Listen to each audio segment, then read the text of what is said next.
আমরা শুধু একটি ঘোষণাপত্র প্রকাশ করছি না, আজ আমরা ঘোষণা করছি আগামী 5 বছরের বাংলাদেশের পথচিত্র।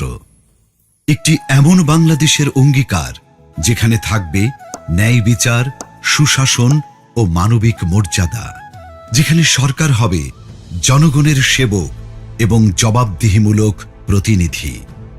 এই লক্ষ্য সামনে রেখে আমরা প্রকাশ করতে চলেছি বাংলাদেশ জামায়াতে ইসলামের নির্বাচনী ইশতেহার 2026।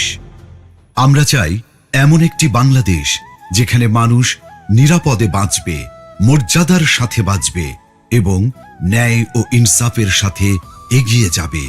এই অঙ্গীকার নিয়েই আমাদের নির্বাচনী ইশতেহারের নামকরণ করা হয়েছে নিরাপদ ও মানবিক বাংলাদেশের ইশতেহার। আমাদের ইশতেহারটি 10টি মূল বিষয়কে কেন্দ্র করে তৈরি করা হয়েছে। প্রতিটি বিষয়ই এক একটি স্তম্ভের মতো, যা আমাদের নীতির ভিত্তি এবং দৃষ্টিভঙ্গি নির্দেশ করে। আমরা যথাক্রমে রাষ্ট্রের সকল নাগরিকের সাথে সমস্বরে 5টি মৌলিক বিষয়ে হাঁ বলতে চাই, আর তা যথাক্রমে সততা, ঐক্য, ইনসাফ, দক্ষতা ও কর্মসংস্থান। যেভাবে কিছু বিষয়ে আমাদের অবস্থান স্পষ্টভাবে হাঁ এর পক্ষে, ঠিক তেমনি 5টি বিষয়ে আমাদের অবস্থান দ্ব্যর্থহীনভাবে না। আমরা শক্তভাবে না বলতে চাই দুর্নীতি, ফ্যাসিবাদ, আধিপত্যবাদ, বেকারত্ব ও চাঁদাবাজিকে। এই 10টি বিষয়ে আমাদের অবস্থান নির্ধারণ করে দেয় আমাদের দৃষ্টিভঙ্গি, আর এই দৃষ্টিভঙ্গিকে বাস্তবে রূপ দিতে বাংলাদেশ জামায়াতে ইসলামী আগামী 5 বছরের সরকার পরিচালনায় 26টি বিষয়কে অগ্রাধিকার দেবে। 1.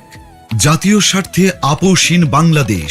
এই স্লোগানের আলোকে স্বাধীনতা, সার্বভৌমত্ব ও জাতীয় স্বার্থে আপোষহীন রাষ্ট্র গঠন, ন্যাশনাল ইন্টারেস্ট। 2. বৈষম্যহীন, ন্যায় ও ইনসাফ ভিত্তিক একটি মানবিক বাংলাদেশ গঠন, সোশিয়াল জাস্টিস। 3. যুবকদের ক্ষমতায়ন এবং রাষ্ট্র পরিচালনায় তাদেরকে প্রাধান্য দেয়া, ইউথ ফার্স্ট। 4. নারীদের জন্য নিরাপদ, মর্যাদাপূর্ণ ও অংশগ্রহণমূলক রাষ্ট্র গঠন। 5. আইন শৃঙ্খলা পরিস্থিতির সার্বিক উন্নয়নের মাধ্যমে মাদক, চাঁদাবাজ ও সন্ত্রাসমুক্ত একটি নিরাপদ রাষ্ট্র বিনির্মাণ। 6. সকল পর্যায়ে সৎ নেতৃত্ব প্রতিষ্ঠা ও প্রাতিষ্ঠানিক সংস্কারের মাধ্যমে দুর্নীতিমুক্ত রাষ্ট্র গঠন। 7. প্রযুক্তি নির্ভর আধুনিক ও স্মার্ট সমাজ গঠন। 8. প্রযুক্তি, ম্যানুফ্যাকচারিং, কৃষি ও শিল্প সহ নানা সেক্টরে ব্যাপক ভিত্তিক কর্মসংস্থান সৃষ্টি, সরকারি চাকুরিতে বিনামূল্যে আবেদন, মেধার ভিত্তিতে নিয়োগ ও সকল ধরনের বৈষম্য দূরীকরণ। 9.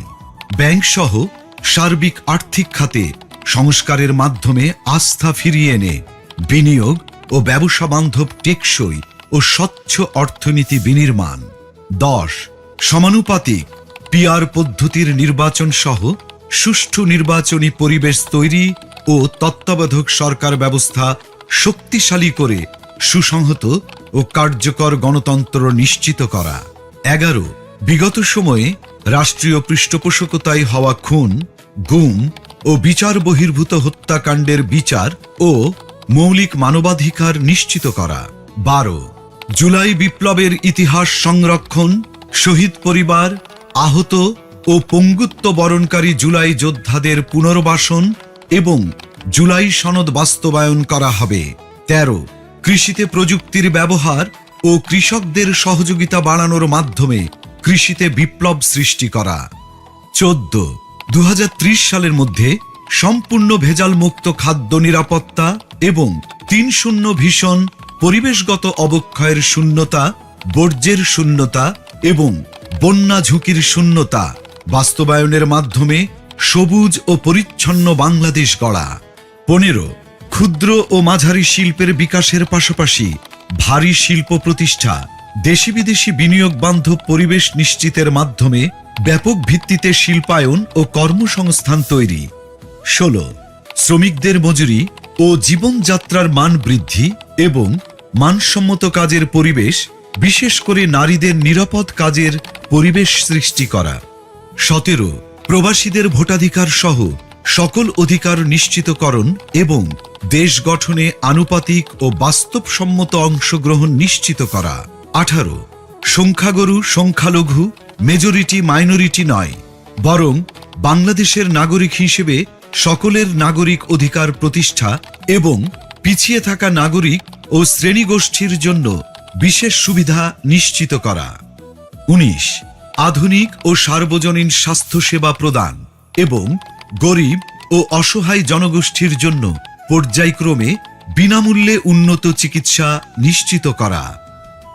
20 সমসাময়িক বিশ্বের চাহিদাকে সামনে রেখে শিক্ষা ব্যবস্থার মৌলিক সংস্কার এবং পর্যায়ক্রমে বিনামূল্যে শিক্ষা নিশ্চিত করা।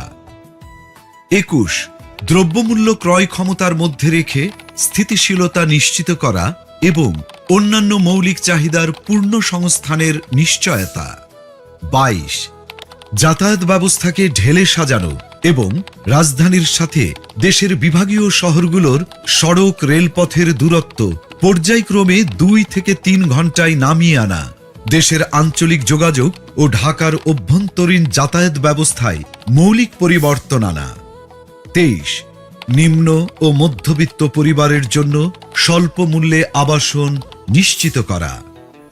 24 ফ্যাসিবাদী ব্যবস্থার পূর্ণ বিলাপে চলমান বিচার ও সংস্কার কার্যক্রমকে অব্যাহত রেখে বাংলাদেশে ফ্যাসিবাদ ব্যবস্থার পুনর্জন্ম রোধ করা।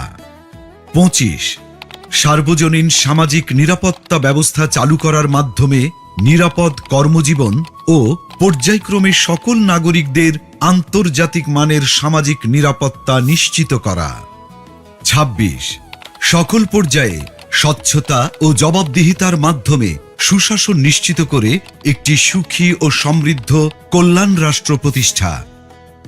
বিষয়ভিত্তিক স্পষ্ট দিক নির্দেশনা দিতে আমরা আমাদের নির্বাচনী ইশতেহারকে 8টি প্রধান ভাগে বিভক্ত করেছি। প্রতিটি ভাগ তৈরি করা হয়েছে দেশের বাস্তবতা, জনগণের চাহিদা এবং আগামীর সম্ভাবনাকে সামনে রেখে। এই 8টি ভাগ হল: 1 জুলাই বিপ্লবের আকাঙ্ক্ষায় একটি বৈষম্যহীন, শক্তিশালী ও মানবিক বাংলাদেশ। 2 আত্মনির্ভরতার পথে নিজ পায়ে দাঁড়ানোর প্রত্যয়। 3 টেকসই অর্থনৈতিক উন্নয়ন ও ব্যাপকভাবে কর্মসংস্থান সৃষ্টি। 4 স্বনির্ভর কৃষি ও প্রকৃতির স্বাভাবিক বিকাশের মাধ্যমে পরিবেশ বান্ধব উন্নয়ন। 5 মানব সম্পদ উন্নয়ন ও জনগণের মৌলিক জীবন মানের উন্নয়ন। 6 সমন্বিত অবকাঠামোগত উন্নয়ন। 7 যুবকদের নেতৃত্বে প্রযুক্তি বিপ্লব ও সমৃদ্ধ বাংলাদেশ। 8 সবার জন্য অন্তর্ভুক্তিমূলক রাষ্ট্র। এই 8টি ভাগের মধ্য থেকেই নির্বাচিত করা হয়েছে ইশতেহারের কিছু মূল ও অগ্রাধিকারমূলক বিষয়, যা আমরা বিস্তারিতভাবে আপনাদের সামনে তুলে ধরব। যার শুরুতেই থাকবে সুশাসন ও জননিরাপত্তা এবং তা নিশ্চিতে মন্ত্রী ও এমপি সহ সকল পর্যায়ের জনপ্রতিনিধিদের ও তাদের পরিবারের সদস্যদের বার্ষিক সম্পদ বিবরণী জনসাধারণের সামনে পেশ করা হবে। সরকারি অফিসে সিসি ক্যামেরা স্থাপন এবং সব গুরুত্বপূর্ণ সরকারি নথি ও সেবাকে শতভাগ অনলাইনে রূপান্তর করা হবে। 64 জেলা শহর এবং প্রায় 500 উপজেলা ও ছোট শহরকে পরিকল্পিত শহর হিসেবে গড়ে তোলা হবে।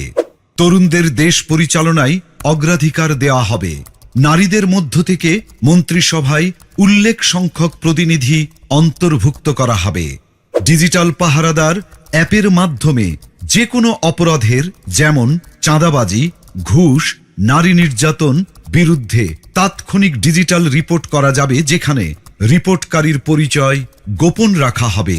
সরকারের আয় ব্যয়ের সব হিসাব জনগণের সামনে উন্মুক্ত করতে আমাদের ইশতেহারে আমরা প্রস্তাব করছি আমার টাকা আমার হিসাব নামের একটি অসাধারণ ডিজিটাল প্ল্যাটফর্ম।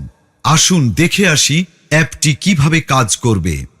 আপনি কি কখনো ভেবেছেন সরকার কিভাবে আয় করে? প্রতি বছর বাজেট কিভাবে তৈরি হয়, আর সেই বাজেট অনুযায়ী টাকা কোথায় কোথায় খরচ হয়?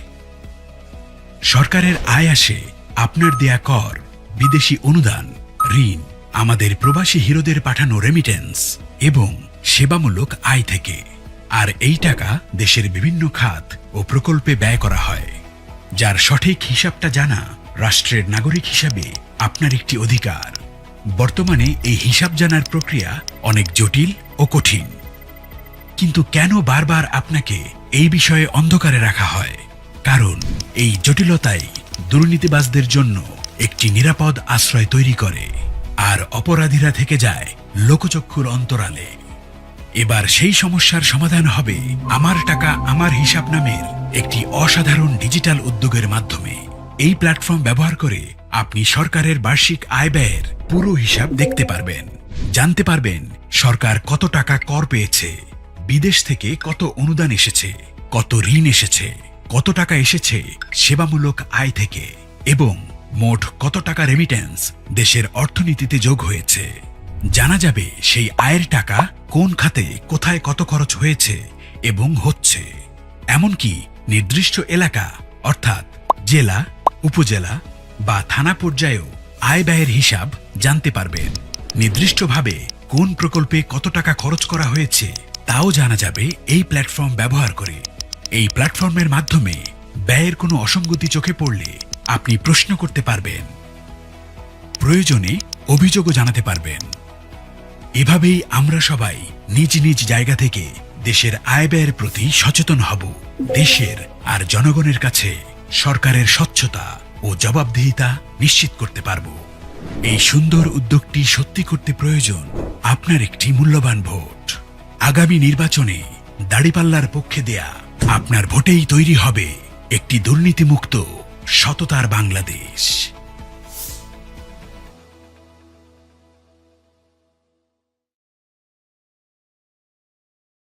এর পাশাপাশি জননিরাপত্তা নিশ্চিত করার লক্ষ্যে চাঁদাবাজি, দুর্নীতি, সন্ত্রাস ও সামাজিক অপরাধ দমনে আমরা নিয়ে এসেছি ডিজিটাল পাহারাদার অ্যাপ।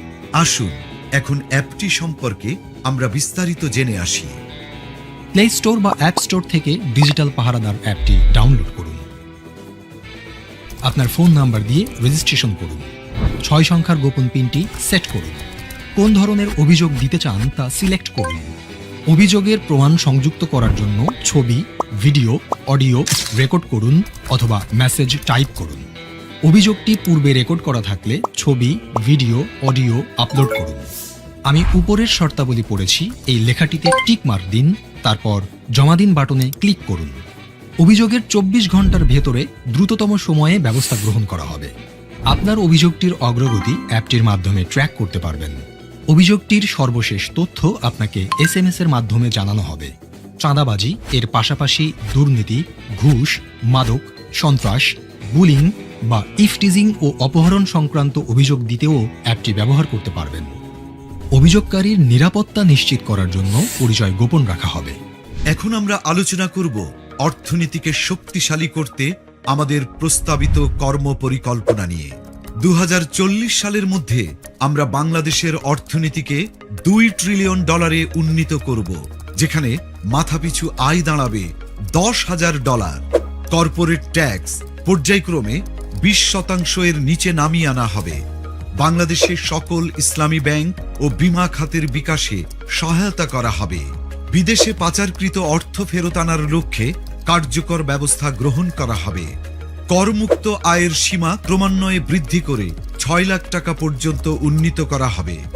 অর্থনৈতিক কর্মকাণ্ড গতিশীল করার মাধ্যমে জিডিপি প্রবৃদ্ধির হার ক্রমান্বয়ে 7% উন্নীত করা হবে। আমাদের ইস্তেহারের আরেকটি অন্যতম প্রধান অগ্রাধিকার যুব সমাজ ও কর্মসংস্থান। কারণ বাংলাদেশের এই তরুণদের দক্ষ ও কর্মক্ষম করে তুলতে পারলে বাস্তবায়িত হবে সমৃদ্ধ বাংলাদেশের স্বপ্ন। 5 বছরে 1 কোটি তরুণ তরুণীকে দক্ষতা ও প্রযুক্তি নির্ভর আন্তর্জাতিক মানের প্রশিক্ষণ দেওয়া হবে। কর্মসংস্থান না হওয়া পর্যন্ত ন্যূনতম 2 বছরের জন্য শিক্ষিত বেকারদের মাসে 10,000 টাকা করে কর্জে হাসানা সুদমুক্ত দক্ষতা উন্নয়ন ফি দেওয়া হবে। দক্ষতা যেমন বিদেশি ভাষা, আইটি, কম্পিউটার মেগা উন্নয়ন করলে কলেজ থেকে বিশ্ববিদ্যালয় পর্যন্ত প্রতি ছাত্রকে ফি প্রদান করা হবে। দক্ষতা প্রকল্পের মাধ্যমে সরকারি ব্যবস্থাপনায় জেলাভিত্তিক human skill development zone SDZ গঠন করে বিনামূল্যে প্রয়োজনীয় প্রশিক্ষণ প্রদানের মাধ্যমে যুব সমাজকে দক্ষ মানব সম্পদে রূপান্তর করা হবে। আসুন দেখে আসি দক্ষতা অ্যাপটি কিভাবে কাজ করবে। দক্ষতা অ্যাপটি প্লে স্টোর বা অ্যাপ স্টোর থেকে ডাউনলোড করো অথবা ওয়েবসাইটে ভিজিট করো। নির্ধারিত ফর্মে পরিচয়, ঠিকানা, শিক্ষাগত যোগ্যতা এবং পছন্দের দক্ষতা সিলেক্ট করো ও অন্যান্য তথ্য দিয়ে রেজিস্ট্রেশন করো। অ্যাপ থেকে কনফার্মেশন পেজে দেওয়া তথ্য অনুযায়ী নির্ধারিত তারিখে ও স্থানে প্রয়োজনীয় সকল কাগজপত্র সহ উপস্থিত থাকো। নির্ধারিত স্থানে বিশেষজ্ঞদের পরামর্শে তোমার প্রশিক্ষণের বিষয় নির্ধারণ করা হবে এবং তোমার ভর্তি প্রক্রিয়া সম্পন্ন করা হবে। প্রশিক্ষণের সময়ে প্রশিক্ষণের খরচ, থাকা খাওয়ার খরচ এবং সম্মানী সরকার বহন করবে। প্রশিক্ষণ শেষে চাকুরি, ক্ষুদ্র ব্যবসা, বিদেশ গমন ও অন্যান্য কর্মসংস্থানের উদ্যোগ গ্রহণে সরকার সহযোগিতা করবে। দক্ষতা অ্যাপের মাধ্যমে তুমি শিখবে এবং শিখতে শিখতেই শুরু হবে তোমার কর্মজীবন। বাংলাদেশ জামায়াতে ইসলামী বিশ্বাস করে নারীর সম্মান ও নিরাপত্তা সমাজের নৈতিক ও সামাজিক উন্নয়নের মূল ভিত্তি। তাই সুষ্ঠু কর্মপরিকল্পনার মাধ্যমে আমরা তাদের সুরক্ষা, মর্যাদা ও সমান সুযোগ নিশ্চিত করতে চাই। নারীর সম্মতি অধিকার রক্ষায় সম্মতি সুরক্ষা কমিটি গঠন করা হবে। নির্যাতিত নারীর সকল প্রকার আইনি, মানসিক, আর্থিক সহায়তার জন্য প্রতিটি জেলা সদর হাসপাতালে ওয়ান স্টপ ক্রাইসিস সেন্টার স্থাপন করা হবে। কর্মক্ষেত্রে ডে কেয়ার সেন্টার উল্লেখযোগ্য পরিমাণে বাড়ানো হবে। নারী চলবে নির্ভয়ে লক্ষ্য বাস্তবায়নে 1. নারীদের জন্য আলাদা বাস সার্ভিস পিক আওয়ারে। 2. গণপরিবহনে সিসি ক্যামেরা স্থাপন। 3. মেট্রো রেলে আলাদা কম্পার্টমেন্ট চালু। 4. ইমার্জেন্সি কল নম্বর চালু করা। ও 5. নারীর নিরাপত্তায় ইমার্জেন্সি সেল স্থাপন সহ আরও অনেক কিছু। আমার আয়ের সংসার প্রকল্পের মাধ্যমে গ্রামীণ নারীদের কর্মসংস্থানের সুযোগ সৃষ্টি করে স্বাবলম্বী করা হবে। এবার আমরা জানাবো আমাদের আয়ের সংসার প্রকল্পের মাধ্যমে কিভাবে নারীদের স্বাবলম্বী ও উৎপাদনশীল করা হবে। বাংলাদেশের গ্রাম কেবল প্রাকৃতিক সৌন্দর্য, দেশীয় সংস্কৃতি বা আবেগের কেন্দ্রবিন্দু নয়, বরং এটি আমাদের জাতীয় অর্থনীতির অন্যতম প্রধান চালিকা শক্তি। 2022 সালের আদমশুমারি অনুযায়ী বাংলাদেশে 5.5 কোটিরও বেশি নারী গ্রামীণ জীবনযাপন করেন। গ্রাম বাংলার এই বিশাল নারী জনগোষ্ঠী একটি নীরব শক্তি। একবার ভেবে দেখুন তো, যদি তারা নিজেরাই কর্মক্ষম ও উৎপাদনশীল হতো, নিজের আয়ের পথ নিজেই তৈরি করতে পারত, তাহলে এদেশের ভবিষ্যৎ কতটা বদলে যেত। এই অপার সম্ভাবনাকে সত্যি করতেই বাংলাদেশ জামাতে ইসলামী পরিকল্পনা করেছে আমার আয়ের সংসার নামের একটি প্রকল্প। এই প্রকল্পের অধীনে গ্রামীণ নারীদের স্বাবলম্বী করে গড়ে তোলা হবে এবং সম্মানজনক জীবনযাপনে উদ্বুদ্ধ করা হবে। এই প্রকল্পের আওতায় একজন নারীকে আমরা কোনো ভাতা প্রদান করব না, বরং তার দক্ষতা ও পছন্দের উপর ভিত্তি করে প্রস্তুত করব সম্মানজনক কর্মক্ষেত্র। এই প্রকল্পে থাকবে হাতের কাজ ও সেলাই, অনলাইন ফ্রিল্যান্সিং, উঠান কৃষি, হাঁস মুরগির খামার, গবাদি পশুপালন, মাছ চাষ ইত্যাদি। এই প্রকল্পের মাধ্যমে আমরা একজন নারীকে প্রয়োজনীয় কারিগরি প্রশিক্ষণ দেব এবং ব্যবসা শুরুর সকল উপকরণ তুলে দেব তার হাতে। সেই সাথে বছর জুড়ে প্রকল্প পর্যবেক্ষণে নিশ্চিত করব যেন নারীর স্বাবলম্বী হবার এ যাত্রায় কোনো প্রতিবন্ধকতাই বাধা হয়ে দাঁড়াতে না পারে। এই প্রকল্প দেশের সামষ্টিক অর্থনীতিতে একটি শক্তিশালী অনুঘটক হিসেবে কাজ করবে, যা দীর্ঘমেয়াদী টেকসই উন্নয়নের পথ প্রশস্ত করবে। রাসূলুল্লাহ সাল্লাল্লাহু আলাইহি ওয়াসাল্লাম বলেছেন, উপরের হাত নিচের হাতের চেয়ে উত্তম, অর্থাৎ হাত না পেতে নিজে উপার্জন করে অন্যকে সাহায্য করার প্রতি তিনি আমাদের উৎসাহিত করেছেন। এই আদর্শকে বুকে ধারণ করেই বাংলাদেশ জামাতে ইসলামী এদেশের গ্রামীণ নারীদের জন্য আমার আয়ের সংসার প্রকল্পটির পরিকল্পনা গ্রহণ করেছে। আর এই সুন্দর উদ্যোগটি সত্যি করতে প্রয়োজন আপনার একটি মূল্যবান ভোট। আগামী নির্বাচনে দাঁড়িপাল্লার পক্ষে দেয়া আপনার ভোটেই তৈরি হবে একটি উৎপাদনশীল এবং সমৃদ্ধ বাংলাদেশ। চলো একসাথে গড়ি বাংলাদেশ। এখন আমরা স্বাস্থ্য ও পরিবার কল্যাণ বিষয়ে বাংলাদেশ জামায়াতে ইসলামীর কর্ম পরিকল্পনা সম্পর্কে জানব। 5 বছরের নিচে ও 60 বছরের উপরে সবাইকে বিনামূল্যে স্বাস্থ্য সেবা দেওয়া হবে। স্বাস্থ্য খাতে বাজেট পর্যায়ক্রমে 3 গুণ করা হবে। সবার জন্য স্বাস্থ্য সেবা নিশ্চিত করতে পর্যায়ক্রমে জাতীয় স্বাস্থ্য বীমা, ন্যাশনাল হেলথ ইন্স্যুরেন্স এবং ডিজিটাল হেলথ কার্ড চালু করা হবে। প্রথম 6 মাস থেকে 1 বছরের মধ্যে বর্তমান সরকারি হাসপাতালের স্বাস্থ্যসেবা যোগ্যতার শতভাগে উন্নীত করা হবে। 300টি অত্যাবশ্যকীয় ঔষধ EML নিয়ন্ত্রিত এবং ন্যায্য মূল্যে প্রদান করা হবে। ধাপে ধাপে 500টিতে উন্নীত করা হবে। বাংলাদেশে একাধিক আন্তর্জাতিক মানের মডেল হাসপাতাল চালু করে মেডিকেল ট্যুরিজমকে ব্র্যান্ডিং করা হবে।